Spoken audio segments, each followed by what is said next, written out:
on top of a man lift on a gorgeous day in Sonoya, stick welding, and it just hit me like a ton of bricks that I was making more money building zombie walls than I was fixing airplanes. So. Hi, and welcome to Kelly, where we talk about life, your life and my life, and through Kelly, we hope to inspire. I have Heather Hutton on the show today, and she is, you do special effects. So we're going to talk about how you got into special effects. You're a girl in special effects. Which is not somebody that we've had on the show yet. And, what you like about it. You came from Aviation? That's correct. Okay, so tell us a little bit about your history.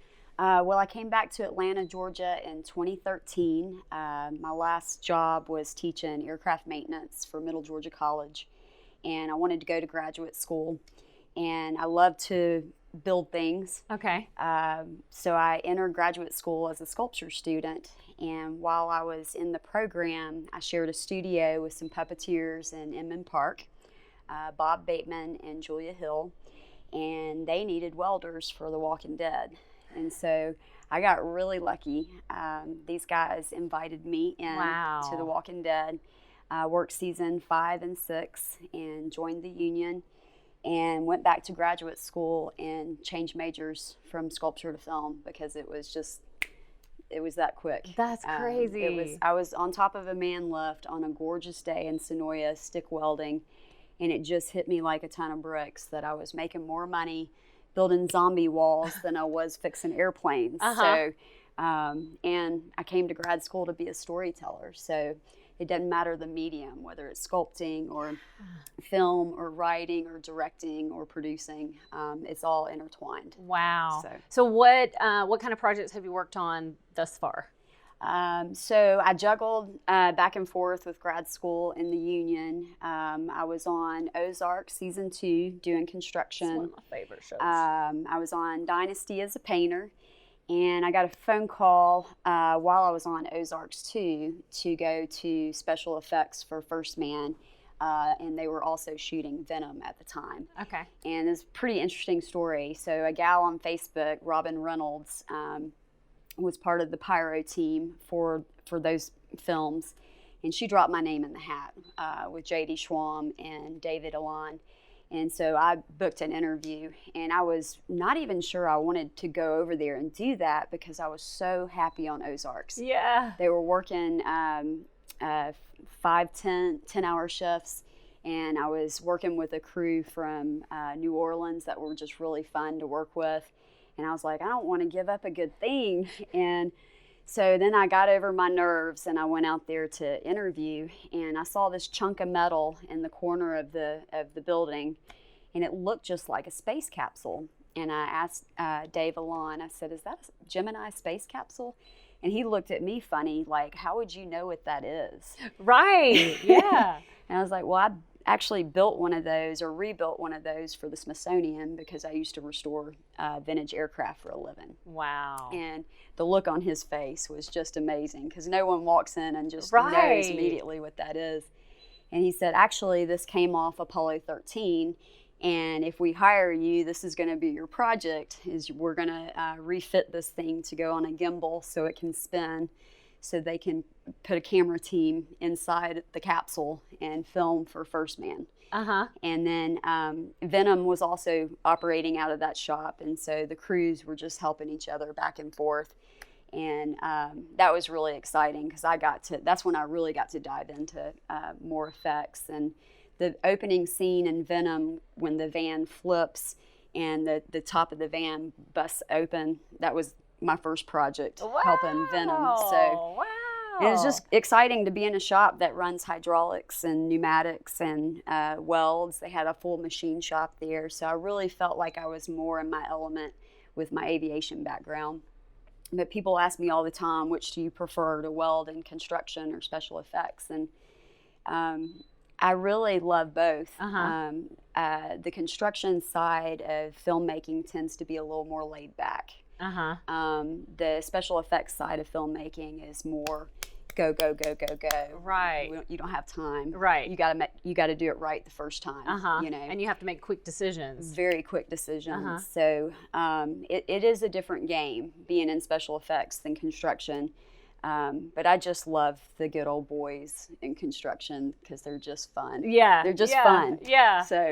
So how do people, like, if they want to get into special effects and things like that, because you kind of got pulled in, how do people, if they want to get in, where do they go to apply for jobs and things like that? Well, it's the same advice I would give anybody joining the union for any particular job. What I would do if you're an outsider trying to get in is try to find the job first. Right. Get them to hire you. Jobs in special effects are more likely to hire people who are ex-race car mechanics, ex-aircraft mechanics, motorcycle people with these technical skills in their background. And then link up with someone you want to work for. And then if they're willing to bring you in because they can hire non-union, then you can decide on the job if you're going to join the union or not. Right. So, what are your goals? What do you want to accomplish? Well, I'm hoping to use what I've learned in the union to direct and produce my own feature films. Okay. And I specialize in content that promotes women. I was a kid pilot, so I learned to fly airplanes when I was 14 years old. Really? And I'm just dying to share these experiences with the world because I've lived kind of a unique life. Have you written scripts already? Yes, I have. Because I met you at the at the goat farm. Yes, with the we were doing a workshop about the pitch summit. Get Connected was there. Yes. Lily and Brent were there. Yes. Yeah. So you've written a script. I've written everything I've directed. I've written. And it's predominantly short films up until this point, but I treat them all like proof of concepts for a feature. Right. And I'm in development on some feature films. I have 2 interviews this week to direct feature films. So I'm really, really hopeful that this is going to come to fruition.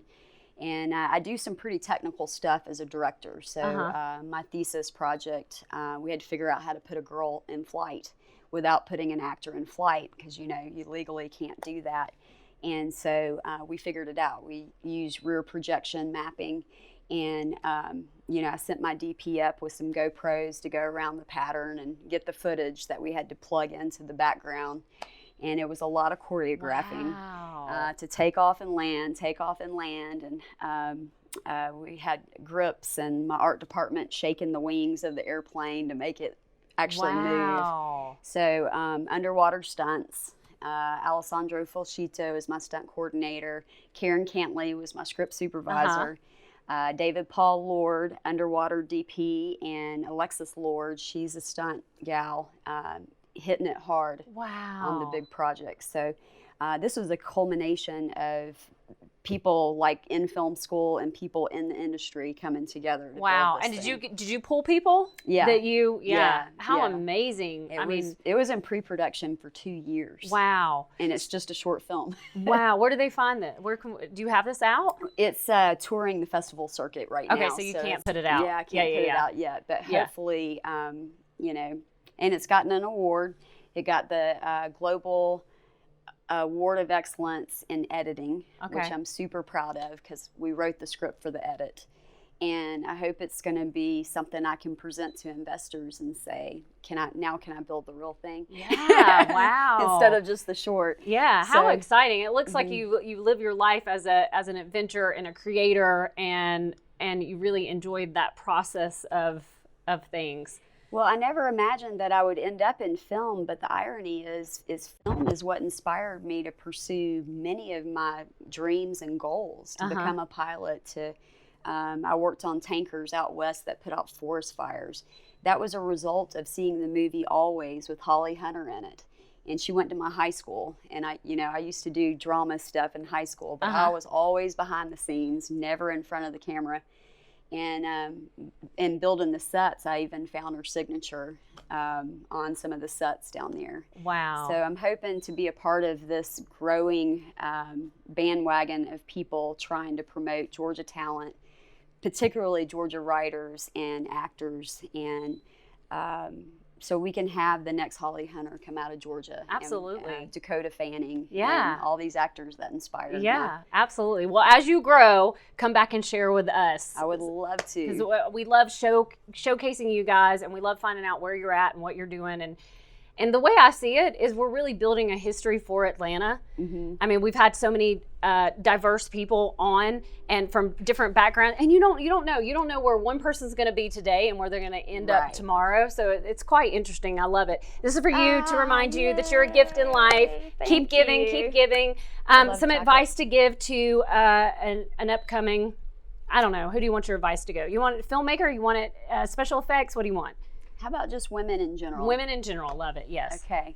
My advice to women in general is, first of all, believe in yourself, and don't be afraid to just take the step forward, to just dive right in.